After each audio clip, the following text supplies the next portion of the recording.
Welcome, everybody, to the 2020 Canadian Project of the Year Awards, hosted by the Project Management Association of Canada, Canada's national project management association. I'm Kevin Aguano, the president of the Project Management Association of Canada, and I'm honored to be selected to announce the winners of these awards. We've received nominees from across the country, a lot of fascinating projects in a number of categories.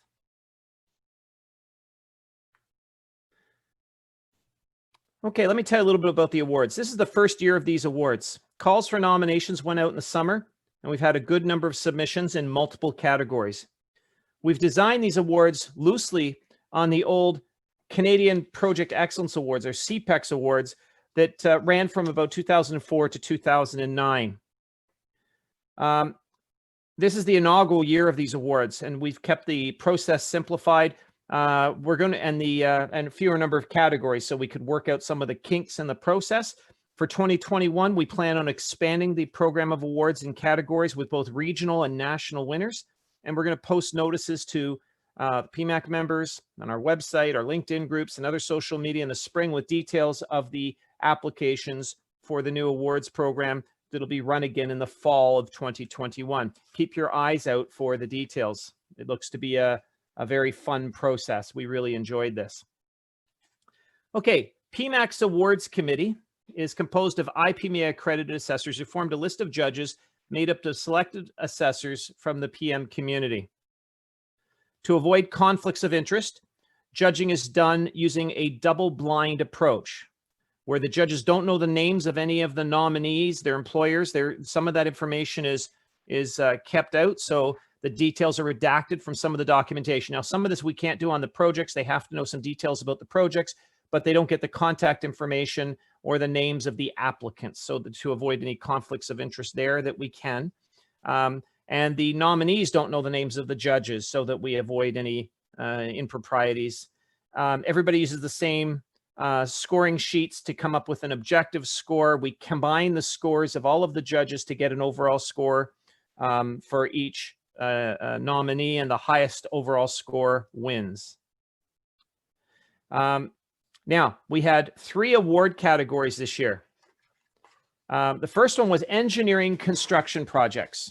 So these are large infrastructure projects, renovations, roads, bridges, tunnels, buildings, or plant and industrial projects would qualify in this area as well. Next was IT and communications projects. And the third category was social good projects. These are projects done by nonprofits trying to, other than them doing an IT project or something, this is a project generated specifically for generating some social good. Could be nonprofits or government or even a for-profit organization that does something charitable for the social good. Now, unfortunately, we received no entries for the social good projects category in 2020, so we did not award a winner in that category. However, we did receive many entries in each of the other 3 awards categories, and I'm happy to announce finalists and a winner in each of those 2 categories. First, we have a finalist in the engineering construction project category for 2020. So this is the Project of the Year finalist. Built in 1962, the Champlain Bridge is one of the busiest bridges in Canada and in the top 50 busiest bridges in North America. And it's part of a major Canada-US trade corridor. $20 billion in international trade crosses it each year. Unfortunately, the bridge was not designed to handle the current high volume of traffic, with roughly 40 to 60 million vehicles crossing it each year. Additionally, the use of de-icing salt has contributed to corrosion and the degradation of the concrete, causing long-term safety and reliability concerns. On October 5th, 2011, it was announced that the Canadian government would proceed with constructing this new bridge across the St. Lawrence in Montreal. A business case study confirmed that a public-private partnership provided the greatest value for money and time certainty, more so than in traditional procurement. This project was one of the largest infrastructure projects at the time in North America. The project was a total of $3.2 billion, which was actually a $1.7 billion savings over what they estimated if they'd not used a public-private partnership format. A 42-month timeline had been established for the construction of the new bridge.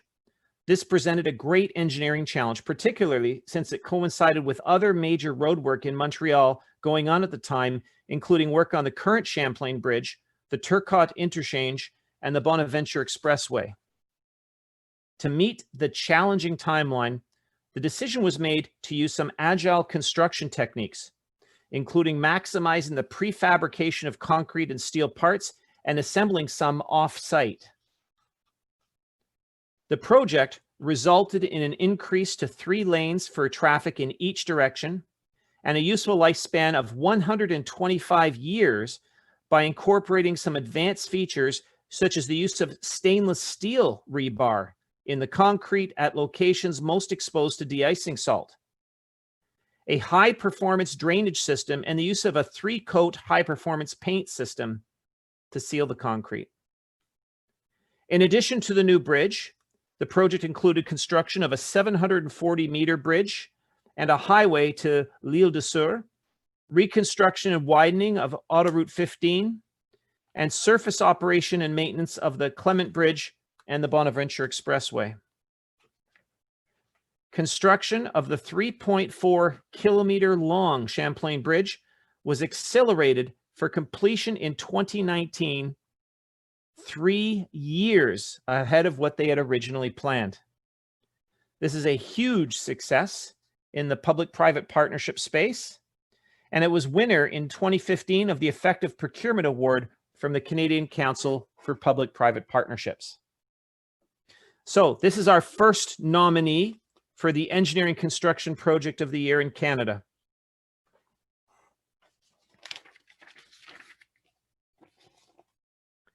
The next finalist is the City of Hamilton Biosolid Waste Management Program. In 2005, the City of Hamilton in Ontario undertook a biosolids master plan to address the challenges associated with the existing practice of biosolid management at the Woodward Wastewater Treatment Plant. I won't give you the more common name for these wastewater biosolids, but let's just suffice to say that it was a pretty crappy project to be working on. Biosolids are nutrient-rich organic materials resulting from the treatment of raw sewage in a wastewater treatment plant. The City of Hamilton at the time produced about 43,000 wet metric tons of biosolids per year. When treated and processed, biosolids can be recycled and used as fertilizer to maintain or improve soil conditions and promote plant growth in agriculture. The city initiated the construction of a new facility that uses the biosolids to produce a product which will be sold as a slow-release organic fertilizer, or which can be burned instead of coal at coal-burning industrial facilities as a renewable fuel replacement. The new technology involves heating the biosolids in a large dryer drum and selling the resulted dried product.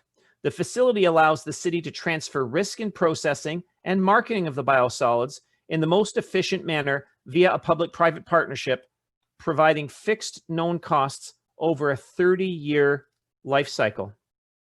The project started in March 2017 and it completed this past July at a value of $106 million.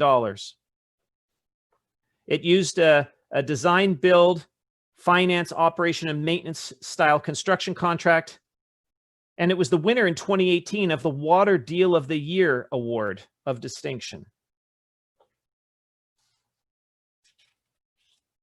So that's our second finalist for Canadian Engineering Construction Project of the Year. The third nominee is a much smaller project. Third finalist is the Braza Brazilian Steakhouse in Niagara Falls, the renovation of this facility. This project required the renovation and expansion of both the two-level Braza Brazilian Steakhouse and the Corso Culinary Tour of Italy restaurants in a very busy hotel with over 3,000 nightly guests in Niagara Falls. Service disruptions to water, road closures, etc., had to be managed to minimize disruptions to guests, and some dining areas had to still be available to guests during demolition and renovations, adding to the complex logistics. The expansion included the creation of a private dining area and a two-story wine cellar. The kitchens were rebuilt, along with extensive mechanical systems upgrades. This project had a very high focus on safety and quality control, and project management best practices were closely followed. It was completed successfully to a delighted client in 2020 with a value of $6 million.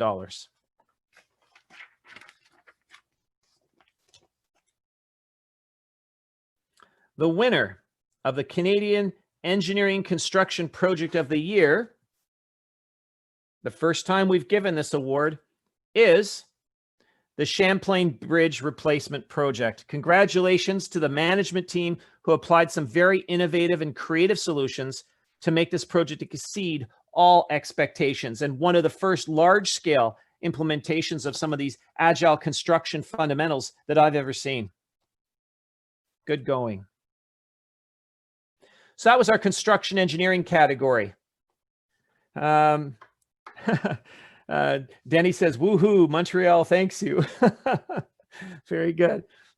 Okay, now I'm just impressed that they finished it 3 years ahead of schedule by partnering, doing a public-private partnership and creating contracts that motivated all of the vendors to hustle. And you can see the difference. That $1.7 billion in savings in 3 years ahead of schedule. I wish they did more of those kinds of contracts. Okay, next, IT Project of the Year for 2020. For this one, we have two finalists. Two finalists. The first one is the Halton Police Video Project. Halton Regional Police Services undertook a first of its kind in Ontario project to modernize evidence collection practices to further support conviction rates in distracted driving cases. Before this project, there would only be officer testimony in court, which could be offset by contradictory statements by the defendants. This new project put side view video cameras in a number of police vehicles to capture live footage and still images of drivers using their phones or being distracted in other ways when the police vehicles pull up beside them or past the subject vehicle. The images are then securely managed and uploaded into a web-accessible portal that's used by prosecutors and court officials to gain a higher pre-trial settlement rate and in-trial conviction rate on distracted driving cases. While the project sought to minimize technical costs by using commercial off-the-shelf products, such as Panasonic side view cameras and things like that, integration, hardware, and network issues made this project challenging. For example, during the initial pilot, the system performed poorly, not because of the new equipment, but because the in-car computers were mounted in a way that the mounts blocked their cooling ports, leading to overheating and resulting slower performance in the processors.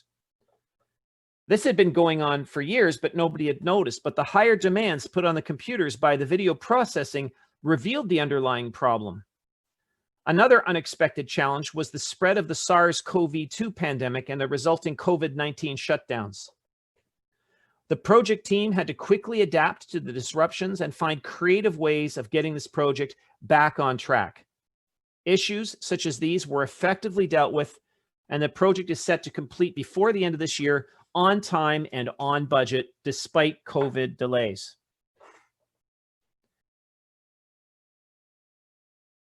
So that's our first IT Project of the Year finalist. We had a couple more nominees that didn't make the finalist category, obviously. These were the two that we selected as finalists. The second one is the Toronto COVID-19 Monitoring Dashboard. As the fourth largest city in North America, with a population of 2.9 million people, Toronto was facing a serious challenge in managing the COVID-19 pandemic. Getting the right messages to the public would make a big difference in fighting the virus. To do this, Toronto Public Health completed a project to create an online dashboard where Torontonians can view the current status of the COVID-19 pandemic in the city, including its effects on the healthcare system, the risk factors for community infection, and much more. Its main goal is to provide a snapshot of how well the city is doing in terms of its three key objectives around the disease: preventing loss of life, preserving the capacity of the health system, and minimizing the social, economic, and broader health impacts. Data for the dashboard are updated throughout the week to continue the closely monitoring trends of COVID-19 cases, healthcare and public health capacity, and the lab turnaround times. The project was completed in record time and is now used heavily by politicians, citizens, and the media. Since its launch in June 2020, it's been expanded with additional reports and data in an effort to maintain transparency and to make sure that the public knows about the risks and have the data to make informed decisions about their habits. The rollout was rapid, and there have been no post-launch issues reported. It was a high-profile, highly publicized project, very high levels of traffic. Server volumes were at the very first day it was launched. The server volumes were exceptional, and the system performed beautifully. So congratulations to the team who put that one together.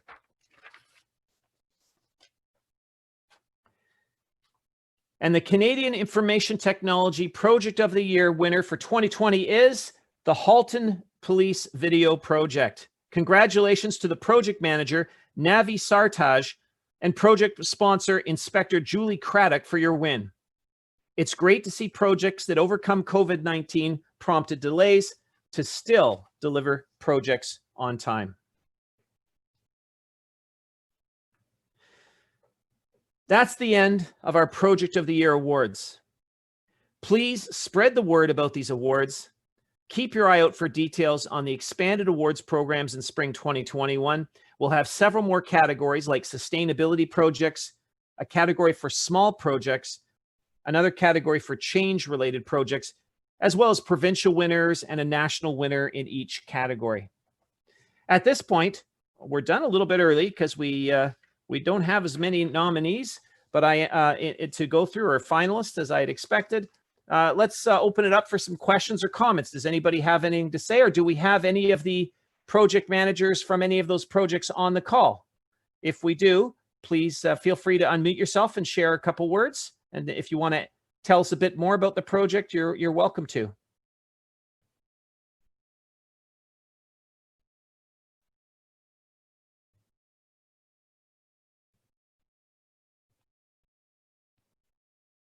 Do we have any of the winners, PMs for the winning projects on the call? I see Ali Idris on here. He was the project manager, I believe, on the Braza Steakhouse renovation project. Ali, do you want to tell us a bit more about that project, the challenges in that project?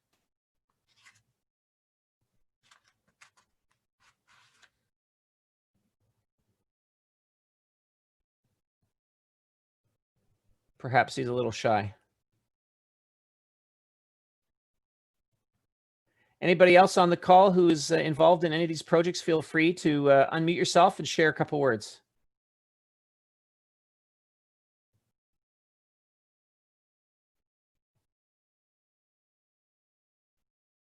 Okay, we've got a quiet group today. Okay, so that is the end of the Canadian Project of the Year Awards. This is the first time we've offered these awards. We're very excited to be able to do so. Everybody, please congratulate the winners if you get a chance to see them or come across them. These are the best of the best managed projects in the country for 2020. Excellent. So